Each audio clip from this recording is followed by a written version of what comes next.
Welcome to RB news. చాలా మంది కీళ్ళ నొప్పుల సమస్యలతో బాధపడుతూ ఉంటారు. అసలు ఆ సమస్యలు ఎందుకు వస్తాయి, వాటికి పరిష్కారాలు ఏంటి అనేది డిస్కస్ చేయడానికి జయశంకర్ భూపాలపల్లి జిల్లాలోని వందపడకల హాస్పిటల్ నుండి ఆర్థోపెడిక్ హెచ్ఓడి డాక్టర్ రాజేష్ గారు మనతో ఉన్నారు.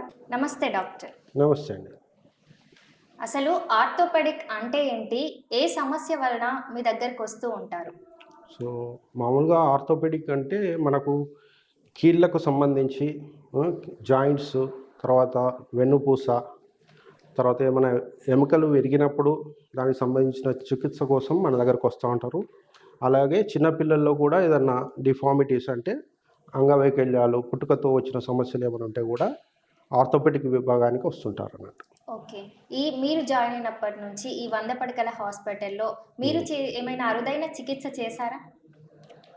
చేసామండి. సురేష్ అంటే పేషెంట్ నేము. అతను ఇక్కడ ఐసిఐసిఐ బ్యాంక్‌లో వర్క్ చేస్తాడు. పాపం తనకు బోన్ ఇన్ఫెక్షన్ వచ్చింది. వచ్చి దాదాపు ఒక 4, 5 హాస్పిటల్స్ 2, 3 ఇయర్స్ తిరిగాడు. ఆ ఇన్ఫెక్షన్ కంట్రోల్ గాక లాస్ట్‌కి నేను అప్పుడే కొత్తగా వచ్చాను యాక్చువల్లీ హాస్పిటల్‌కి. వచ్చిన 1 మంత్‌లో తను నన్ను అప్రోచ్ అయితే దానికి నేను ట్రీట్మెంట్ చేస్తా అని చెప్పాను. యాక్చువల్లీ మాకు ఆర్థోపెడిక్స్‌లో ఎలా ఉంటదంటే వచ్చిన పర్పస్ పేషెంట్ దేనికి వచ్చాడనేది దాని గురించే మనం ట్రీట్మెంట్ చేస్తాం రొటీన్‌గా. సో, అతను అడిగింది ఏంటంటే, సార్ నేను ఇన్ని హాస్పిటల్స్ తిరిగాను. నాకు ఇప్పటివరకు నయం కాలేదు. మీరేమైనా చేయగలుగుతారా దీన్ని అంటే, నేను ఆ రోజు అతని ఎక్స్‌రే అవన్నీ చూసి నేను ఒక టాస్క్‌గా తీసుకొని నేను ట్రీట్మెంట్ చేస్తానని చెప్పాను అతనికి. సో, మనము లేటెస్ట్ ట్రీట్మెంట్ అంటే మోడర్న్ ట్రీట్మెంటు, అడ్వాన్స్డ్ ట్రీట్మెంట్ ఏదైతే చేయగలుగుతామో అది మనం ఇక్కడ మన ఈ వంద పడకల హాస్పిటల్‌లో ఫస్ట్ టైం చేయడం జరిగిందన్నమాట. యాంటీబయాటిక్ కోటెడ్ రష్నైల్ ఏశాను. ఓకే. పేషెంట్ అడిగిన ఆయన ప్రాబ్లమ్‌కి మనం తగ్గట్టు వైద్యం చేసి తను నయమయ్యేటట్టు చేయగలిగినందుకు నాకు చాలా సంతోషంగా ఉంది. ఆ పేషెంట్ కూడా చాలా happy. He is very happy. He is able to walk. Able to walk without any discomfort now. అంటే ప్రాబ్లం లేకుండా ఆ చీమ్ అనేది పూర్తిగా తగ్గిపోయింది. చాలా ఇంప్రూవ్‌మెంట్ వచ్చింది. పేషెంట్ కూడా ఈజ్ వెరీ హ్యాపీ. ఫాలోఅప్‌లో కూడా చాలా సార్లు నన్నొచ్చి కలిసాడు. సో, ఏదైనా ముందు సమస్య వచ్చినా గానీ నా దగ్గరికి వచ్చి రావడానికి అతను సిద్ధంగా ఉన్నాడు. ఓకే. Very nice sir. ఇప్పుడు ఏదైనా యాక్సిడెంట్స్ అయినప్పుడు చాలా సీవియర్‌గా ఇంజ్యూరీస్ అవుతూ ఉంటాయి. అవును. సో, బ్యాక్ బోన్ విరగడం గానీ, ఇంకా హ్మ్. హ్యాండ్స్, లెగ్స్ విరగడం గానీ, సో, హ్మ్. అలా సీవియర్ కేసెస్ వచ్చినప్పుడు ఇక్కడే వంద పడకల హాస్పిటల్‌లో నయం చేయగలుగుతారా? లేదంటే ఏదైనా పెద్ద హాస్పిటల్స్‌కి ఇంకా రిఫర్ చేస్తారా? సో, సాధారణంగా ఇక్కడ వచ్చిన ప్రతి ఒక్క కేసును కూడా మేము టేకప్ చేస్తున్నామండి. హ్మ్. యాజ్ ఆఫ్ నౌ మేము ఇక్కడ చేయలేక అని పంపించిన కేసులు చాలా అరుదు. ఓకే. 1, 2 కేసులు అవి కూడా గుండె సమస్య ఉండి, హార్ట్ ప్రాబ్లమ్ ఉన్న వాళ్ళకు మాత్రము ఇక్కడ గుండె వైద్యులు లేని కేసులు మాత్రమే మనం ఇక్కడ నుంచి రిఫర్ చేస్తున్నాం. ఓకే. సో, సాధారణంగా అన్ని ఫ్రాక్చర్స్ మనకు ఎంజిఎంతో on par with MGM hospital. మనకు ఎంజిఎంలో ఏవైతే చికిత్సలు జరుగుతున్నాయో అవన్నీ కూడా మేము ఈ వచ్చిన 1 ఇయర్ పీరియడ్‌లో మేమన్నీ కూడా ఆ స్థాయికి ఎదగగలిగినాము. అవన్నీ కూడా చేసి చూపించినామండి. Okay sir. చాలా మంది ఇప్పుడు కీళ్ళ నొప్పులతో బాధపడుతూ ఉన్నారు. అసలు ఆ కీళ్ళ నొప్పులు రావడానికి రీజన్ ఏంటి? సో, మెయిన్ కారణాలంటే కీళ్ళ నొప్పులకు ఫస్ట్ మనకు రొటీన్‌గా ఓపీకొచ్చేది ఏజ్ పెరిగిన వాళ్ళు. అంటే ఓల్డ్ ఏజ్. ఓల్డ్ ఏజ్‌లో ఏమవుతుందంటే జాయింట్స్ రొటీన్‌గానే ఏజ్ ఫ్యాక్టర్ వల్ల ఆ కాల్షియం మెటబాలిజం, హార్మోన్స్ ఎఫెక్ట్ వల్ల కొంత దాని మినరలైజేషన్ తగ్గిపోయి బోన్ క్వాలిటీ వీక్ అయిపోయి అరుగుదల వస్తుంది. సో, అది ఒక రకమైన సమస్య. దాన్ని ఆర్థరైటిస్ అంటాం. సెనైల్ ఆర్థరైటిస్ అంటాం. అదే గాకుండా కొన్ని చోట్ల కొంతమందికి ఇన్‌ఫ్లమేటరీ అంటే అదొక రకమైన కీళ్ళవాతం రుమటాయిడ్ ఆర్థరైటిస్ అంటాం. లేదంటే గౌటీ ఆర్థరైటిస్. అలాగే కొన్నిసార్లు జ్వరాల తర్వాత వైరల్ ఫీవర్స్ వచ్చిన తర్వాత చికెన్‌గున్యా లాంటి సమస్యలు. సో, దానివల్ల గూడా కీళ్ళ నొప్పులు రావచ్చు. సో, రకరకాల కారణాలుంటాయి. కొందరిలో ఫ్రాక్చర్స్ అయిన తర్వాత జాయింట్స్‌లో ఫ్రాక్చర్స్ వచ్చి అవి సరిగా అతుక్కోక దానిపైన నడవటం వల్ల దానివల్ల కూడా రావచ్చు. ట్రామాటిక్ ఆర్థరైటిస్ అంటాం. సో, ఇలా రకరకాల కారణాల వల్ల రావచ్చు. ఆర్థరైటిస్ అనేది దానికి సరైన చికిత్సలు మనం ఈడ చేయడం జరుగుతుంది. Okay sir. జనరల్‌గా ఏ ఏజ్ నుండి ఏ ఏజ్ వరకి కీళ్ళ నొప్పులనేవి ఎక్కువగా వస్తాయి మీరు చూసిన పేషెంట్స్‌లో? సో, కామన్‌గా ఇక్కడ ఓపీలో చూసేదేందంటే సెనైల్ ఆర్థరైటిస్ అంటే old age more than 50 years. Okay. So, so ఆ తర్వాత యంగ్ పీపుల్‌లో అంటే ఈ రుమటాయిడ్ ఆర్థరైటిస్ వల్ల కామన్‌గా ఫీమేల్స్‌లో అరౌండ్ 30 ఇయర్స్ ఏజ్‌లో వాళ్ళు ప్రెజెంట్ అవుతూ ఉంటారు. వాళ్ళకేందంటే మార్నింగ్ లేవగానే జాయింట్ పెయిన్స్ అనేటివి ఎక్కువుంటాయి. పొద్దున్న లేవగానే మీకు జాయింట్ పెయిన్స్ ఉంటున్నాయి, పని చేస్తుంటే తగ్గుతుంది అంటే దాన్ని రుమటాయిడ్ ఆర్థరైటిస్ కింద మనం భావించవచ్చు. ఓకే. అవి రాకుండా ఎలాంటి జాగ్రత్తలు తీసుకోవాలి? సో మార్నింగ్ లేవగానే మనం కొన్ని ఎక్సర్సైజెస్ ఉంటాయి. లింబ్స్ మూవ్ చేయడం, హ్యాండ్స్ అండ్ లెగ్స్ ఇట్లా కదిలియటము. ఆ తర్వాత దానికి సంబంధించిన మెడికేషన్ ఇంపార్టెంట్. ఇప్పుడు రుమటాయిడ్ ఆర్థరైటిస్ అనుకోండి, ఖచ్చితంగా మందులు వాడాల్సిందే వాళ్ళు. ఎలా అయితే షుగరు, బీపీ, థైరాయిడ్ వీటికి లైఫ్ లాంగ్ వాడాల్సొస్తదో, అలాగే కీళ్ళవాతం ఉన్న వాళ్ళు కూడా ఇన్‌ఫ్లమేటరీ ఆర్థరైటిస్, రుమటాయిడ్ ఆర్థరైటిస్ ఉన్న వాళ్ళు కూడా జీవితాంతం మందులు వాడాల్సిన పరిస్థితి ఉంటది. సో వాళ్ళు ఒకవేళ సడన్‌గా ఏమన్నా మందులు బంద్ పెడితే కూడా దానివల్ల సమస్య వస్తది. అందుకే డాక్టర్ యొక్క సలహా మేరకే వాళ్ళు మందులు వాడాలి. ఎలాంటి మందులు వాడాలి, ఎప్పుడు వేసుకోవాలనేది డాక్టర్ సూచన మేరకే వాడాలి. బంద్ చేసేటప్పుడు కూడా డాక్టర్ బంద్ చేయమంటే బంద్ చేయాలి. లేదంటే అవి బంద్ పెడి ఇదేంటంటే సేమ్ షుగరు, బీపీ, థైరాయిడ్ ఏదైతే క్రానిక్ డిసీజెస్ ఉంటాయో మెడికల్ ఫీల్డ్‌లో దానికి సమానంగా ఆర్థోపెడిక్స్‌లో రుమటాయిడ్ ఆర్థరైటిస్ అనే కండిషన్ కూడా అలానే మనం జీవితాంతం మందులు వాడాల్సిన పరిస్థితి ఉంటది. కాకపోతే పేషెంట్ యొక్క రెస్పాన్స్‌ని బట్టి ఎలా రియాక్ట్ అవుతున్నారు, బ్లడ్ టెస్ట్‌లు, లివర్ ఫంక్షను, కిడ్నీ ఫంక్షను ఇవన్నీ చూసుకుంటాం అన్నట్టు. ఫాలో అప్‌లో చూసుకొని కొన్ని మందులు పెట్టడం, కొన్ని మందులు తీసేయడం జరుగుతుంది. Okay sir. ఇప్పుడు ఒక ఎముక విరిగిన తర్వాత అది అతకడానికి ఎంత టైం పడుతుంది నార్మల్‌గా? నార్మల్‌గా అయితే ఎముక అతుక్కోవడానికి 4-6 వారాలు పడతదండి. ఓకే. సో ఇప్పుడు ఫ్రాక్చర్ అయిన తర్వాత దాని యొక్క ప్యాటర్న్ అంటే ఫ్రాక్చర్ ఎక్కడైంది, జాయింట్ దగ్గర అయిందా, వెయిట్ బేరింగ్ జాయింటా, లేదంటే చేతులలో అయిందా, సో వెయిట్ బేరింగ్ ఫంక్షన్‌ని బట్టి మనము నెంబర్ ఆఫ్ డేస్ అడ్వైజ్ చేస్తాము రెస్ట్.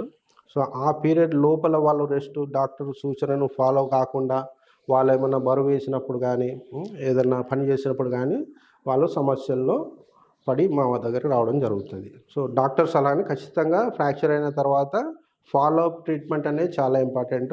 ఫాలో అప్‌లో ఎలాంటి కాంప్లికేషన్స్ రాకుండా ఉండాలంటే పేషెంట్ కాంప్లయన్స్ అంటే డాక్టర్ సలహాను ఖచ్చితంగా పాటించడం అనేది ఇంపార్టెంట్. Okay sir. ఇప్పుడు జనరల్‌గా తొంటి దగ్గర సర్జరీ అవుతే వాళ్ళు నడవడానికి ఆ పేషెంట్ ఎంత టైం తీసుకోగలుగుతాడు? తుంటి ఆపరేషన్ మామూలుగా అయితే హిప్ బాల్ రీప్లేస్‌మెంట్ చేసిన వెంటనే 2-3 డేస్‌లో నడిపిస్తామండి. సో దానికి పెద్ద రెస్ట్ అవసరం లేదు. ఎందుకంటే ఆల్రెడీ బాల్ ఫిక్స్ చేస్తాం కాబట్టి పేషెంట్‌కి ఎలాంటి జాయింట్‌లో అయితే పెయిన్ ఉండదు. వితిన్ 2 డేస్, 3 డేస్ మనం పేషెంట్‌ని నడిపిస్తాం. ఈ అరికాళ్ళలో కూడా చాలా మంది పెయిన్ వస్తుంది అని బాధపడుతున్నారు. నడవలేకపోతున్నారు. సో హ్మ్. దానికి రీజన్స్ ఏంటి? అవి రాకుండా ఎలాంటి జాగ్రత్తలు తీసుకోవాలి? సో మామూలుగా పాదాల్లో నొప్పి వస్తుందంటే దానికి కారణం ఏంటంటే ఆహ్, లోపల ఉండే ఒక కండ దాన్ని ప్లాంటార్ ఫేషియా అంటాం. సో ఈ ప్లాంటార్ ఫేషియా అనే దాంట్లో వాపు వచ్చి ఈ వాపు ఎందుకు వస్తుందంటే డైరెక్ట్ రాపిడి వల్ల ఆ నేల మీద మనం డైరెక్ట్ పాదాలతో నడిచినప్పుడు కొందరిలో ఈ సమస్య వచ్చే అవకాశం ఉంది. ఆ వాపుని ప్లాంటార్ ఫేషియాటిస్ అంటాం. సో ఈ కండిషన్ ఉన్న వాళ్ళు డైరెక్ట్ నేల మీద నడవకూడదు. ఆ ఫ్రిక్షన్ అనేది లేకుండా చూసుకోవాలి. ఈ ఫ్రిక్షన్ ఎక్కువుంటే ఈ కండిషన్ ప్రాబ్లమ్ పెరుగుతా ఉంటది. సో దానికి మనకు multi cellular rubber MCR chappals అంటారు. డాక్టర్స్ చెప్పల్స్. సో ఈ డాక్టర్స్ చెప్పల్స్ వేసుకొని నడిస్తే ఈ ప్రాబ్లమ్ కొంత మటుకు నయమవుతుంది. దాంతో పాటు ఫిజియోథెరపీ, హీట్ థెరపీ మనకు కొంచెం గోరువెచ్చని నీళ్ళల్లో కొంత ఉప్పేసి ఈ పాదాలు మునిగేలాగా పొద్దున ఒక 5 నిమిషాలు, సాయంత్రం ఒక 5 నిమిషాలు అలా ఒక 4, 5 రోజులు చేయటం. ఆ తర్వాత నొప్పి ఉన్నప్పుడల్లా ఇది ఫాలో కావడం. అండ్ ఎక్కువ కాకుండా జాగ్రత్తలు తీసుకోవాలి. డైరెక్ట్ నేల మీద నడవకుండా ఇంట్లో ఒక జత చెప్పులు, బయటికి వెళ్ళినప్పుడు కూడా ఈ ఎంసీఆర్ డాక్టర్స్ చెప్పులు మాత్రమే వాడితే దానివల్ల ఈ సమస్య కొంత మటుకు తగ్గుతుంది. తీవ్రత ఎక్కువ ఉన్న వాళ్ళకి మాత్రం ఇంజెక్షన్ రూపంలో స్టెరాయిడ్ ఇంజెక్షన్ చేయాల్సొస్తది. Okay sir. ఈ మోకాళ్ళ నొప్పులతో కూడా బాధపడే వాళ్ళు చాలా మంది స్టెరాయిడ్స్ తీసుకుంటున్నారు. ఇంజెక్షన్స్‌తో తగ్గుతుంది అని. హ్మ్. అది ఆ ఇంజెక్షన్ వేసుకుంటే ఎంత వరకు నయమవుతుంది? సో స్టెరాయిడ్ ఇంజెక్షన్ ఇవ్వడం అనేది స్టేజ్‌ని బట్టి ఉంటదండి. ఇప్పుడు నీ జాయింట్ ఆర్థరైటిస్‌లో 4 స్టేజ్‌లు ఉంటాయి. హ్మ్. So stage 1, 2, 3, 4. So fourth stage, third స్టేజ్‌లో ఉన్న వాళ్ళకు మాత్రం ఈ ఇంజెక్షన్ ట్రీట్మెంట్ అనేది పెద్దగా ఉపయోగపడదు. సో వాళ్ళకు వేరే ఆల్టర్నేటివ్ ట్రీట్మెంట్స్ ఏమీ లేవు. అంటే రీప్లేస్మెంట్కి పోలేరు, వాళ్ళ హెల్త్ కండిషన్ బాగాలేదు, ఆపరేషన్ చేయలేము అనుకున్నప్పుడు స్టేజ్ 3, 4లో కూడా వేరే ఈ స్టీరాయిడే కాకుండా పిఆర్పి ఇంజెక్షన్స్ అని కొన్ని రకాల ట్రీట్మెంట్స్ చేస్తూ ఉన్నారు ఇప్పుడు.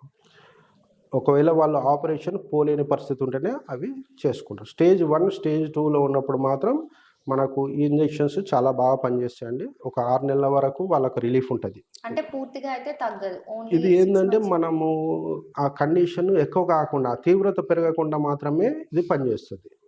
ఇంకోటి ఆ జాయింట్ ఫ్లూయిడ్ మంచిగా ప్రొడక్షన్ కావడానికి, ఎక్కువ తొందరగా అరగకుండా ఆ ప్రాసెస్ అనేది డిలే చేస్తుంది అన్నట్టు ఈ స్టెరాయిడ్ ఇంజెక్షన్. Okay sir. ఇప్పుడు ఈ మోకాళ్ళలో గుజ్జు తగ్గుతుంది అని టాబ్లెట్స్ కూడా వేసుకుంటున్నారు. సో అది దేని వల్ల తగ్గుతుంది? ఇప్పుడు గుజ్జు తగ్గడానికి ఏంటంటే వాళ్ళు తీసుకునే ఆహారాన్ని కానీ సరైన పోషకాహారాలు లేక, తర్వాత వాళ్ళు ఎక్కువ జాయింట్ అరిగే విధంగా పనిచేయడం కానీ, అంటే నేల మీద కూర్చోవడం, పూర్తిగా నేల మీద కూర్చొని పనిచేయడం, ఎక్కువసార్లు స్టెప్స్ ఎక్కి దిగడము. సో ఇలాంటి ఏ యాక్టివిటీ అయితే చేస్తే ఈ జాయింట్ మీద లోడ్ పడుతుందో అలాంటి యాక్టివిటీస్ ఎక్కువ చేయటం వల్ల ఇది అరుగుదల అనేది తొందరగా వస్తుంటుంది. Okay sir. ఇప్పుడు ఆ గుజ్జు తగ్గకుండా ఎలాంటి ఆహారం తీసుకోవాలి? సో మనము రొటీన్గా వెజిటేబుల్స్, అన్ని రకాల హెల్దీ ఫ్రెష్ లీఫీ వెజిటేబుల్స్, తర్వాత మిల్క్ అండ్ మిల్క్ ప్రోడక్ట్స్, తర్వాత ఈ పోషకాహారాలు మంచి మాంసకృతులు తీసుకుంటే ఇంప్రూవ్మెంట్ వస్తుంది. Okay sir. ఇప్పుడు సిమెంట్ పట్టి అని కూడా వేస్తూ ఉంటారు ఫ్రాక్చర్ అయినప్పుడు. సో అది ఎట్లాంటి పేషెంట్స్, ఎలాంటి కేసెస్లో వేస్తూ ఉంటారు సిమెంట్ పట్టి?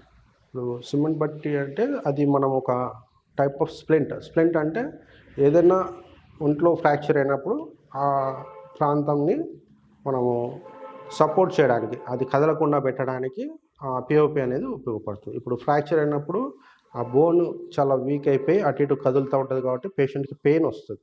ఆ పెయిన్ అనేది రాకుండా మనము ఈ పట్టి వేస్తాం, ఆ కదలకుండా దాన్ని ఒక పొజిషన్లో దాన్ని రెడ్యూస్ చేసి, రిడక్షన్ అంటే ఆ ఫ్రాక్చర్ బోన్ అటు ఇటు కదులుతుంది కదా, ఆ కదిలిన దాన్ని సరి చేసి ఒక పొజిషన్లో పెట్టి మనం ఈ పట్టి అనేది వేయడం జరుగుతుంది.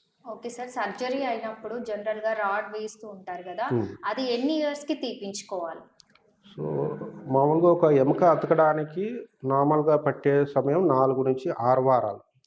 సో ఈ 6 వారాల తర్వాత ఆ ఎముక అనేది అతుకుతుంది, కానీ ఇంకా లోపల నుంచి గట్టిపడడానికి కొంత సమయం పడుతుంది. సో సాధారణంగా నార్మల్ బోన్ ఉండే దాంట్లో ఉన్న గట్టితనము ఈ అతికిన ఎముకలో వెంటనే రాదు.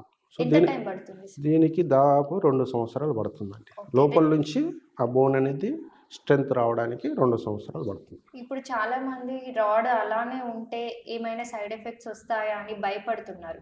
సో ఆ రాడ్ తీపించుకుంటే మంచిదా, లేదంటే ఉంచుకుంటేనే మంచిదా?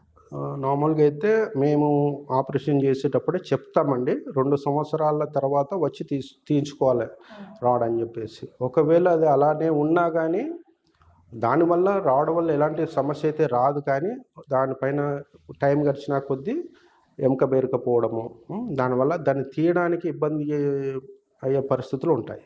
సో ఒకవేళ ఎవరైనా తీయించుకోవాలనుకుంటే 2 సంవత్సరాలు కాగానే హాస్పిటల్కి వచ్చి తీయించుకోవాలి. లేదు ఇది ఏదైనా సమస్య వల్ల తీయలేని పరిస్థితి ఉంటే దాన్ని అలా వదిలేసినా ఏం కాదండి. ఓకే. అది లైఫ్ టైం ఉంటే ఏం ప్రాబ్లం రొటీన్గా అయితే ఏం ప్రాబ్లం ఉండదు. ఒకవేళ ఏదన్నా వేరే చోట ఇన్ఫెక్షన్స్ బాడీలో వచ్చినప్పుడు అది దీనికి స్ప్రెడ్ అయ్యి ఇది కూడా ఇన్ఫెక్ట్ అయ్యే ఛాన్స్ ఉంటుంది, అప్పుడు తీయించుకోవచ్చు, నో ప్రాబ్లం, దాని గురించి వరి కానీ అవసరం లేదు. Okay sir. జనరల్గా ఇప్పుడు మహిళలు డెలివరీ టైంలో స్పైరల్ బోన్కి మత్తు ఇచ్చినప్పుడు, అనెస్థీషియా ఇచ్చినప్పుడు బ్యాక్ ఎక్ వస్తుంది అని అంటూ ఉంటారు. సో దానికి రీజన్ ఏమంటారు అసలు? మీ దగ్గరికి అట్లా పేషెంట్స్ ఎవరైనా వచ్చారా? నార్మల్గా ఇప్పుడు ఇది ఒక అపోహ ఉంటుందండి ప్రజల్లో, నేను ఆపరేషన్ చేయించుకున్న వెన్నుపూసకు మత్తు ఇచ్చినారు కాబట్టే నాకు ఈ సమస్య వచ్చింది అనేది రొటీన్గా సాధారణంగా లేడీస్లో రొటీన్గా ఆఫ్టర్ డెలివరీ ఉండే ప్రజెంటేషన్. యాక్చువల్గా వెన్నుపూసకు మత్తు ఇచ్చినందుకు ఎలాంటి సమస్యలు అయితే రావు మాకు తెలిసినంత మటుకు. సో అది ఆ గ్యాప్ నుంచి ఇస్తారు, వెన్నుపూసలో ఉండే ఎముక మధ్యలో ఉండే గ్యాప్ నుంచి ఆ డిస్క్ సందులోంచి ఇస్తారు కాబట్టి దానివల్ల ఎలాంటి హాని అయితే జరగదు. పేషెంట్ ఓరియంటేషన్ కొంచెం చేంజ్ చేసుకోవాలి ఈ విషయం. Okay sir. ఇప్పుడు చిన్న పిల్లలు ట్రావెలింగ్ చేసేవాళ్ళు నార్మల్‌గా అంబాడేటప్పుడు కూడా ఏదైనా ఫ్రాక్చర్స్ అవుతే వాళ్ళకి ఎలాంటి ట్రీట్మెంట్ ఇస్తారు మీరు? సో చిన్న పిల్లల్లో కూడా మనము రొటీన్గా పిఓపి తోటి చేస్తామండి. ప్లాస్టర్ ఆఫ్ ప్యారిస్ చేస్తాము. అవసరాన్ని బట్టి కొన్ని స్ప్లింట్స్ ఉంటాయి, బ్రేసెస్ ఉంటాయి, అవి తొడిగిస్తాం. Okay so sir. చిన్న పిల్లల్లో అడ్వాంటేజ్ ఏంటంటే ఫ్రాక్చర్ చాలా తొందరగా అతుక్కుంటది. చాలా తక్కువ రోజుల్లోనే నయమైపోతుంది వాళ్ళకి ట్రీట్మెంట్. ఓకే. Okay sir. మీరు ఇంత బిజీ టైమ్‌లో కూడా మా కోసం టైం కేటాయించి ఇంత మంచి సలహాలు, సూచనలు ఇచ్చినందుకు thank you so much. Thank you. చూసారు గదా! ఎలాంటి కీళ్ళ నొప్పులు, ఎలాంటి సమస్యలొచ్చినా కూడా డాక్టర్‌ని కన్సల్ట్ అయ్యి మాత్రమే మెడిసిన్ వాడాలి అని డాక్టర్ గారు సూచన చేశారు. ఇది ఈరోజు హెల్త్ బులెటిన్. మరో బులెటిన్‌తో మళ్ళీ కలుద్దాం. అంతవరకు సెలవు. నమస్తే.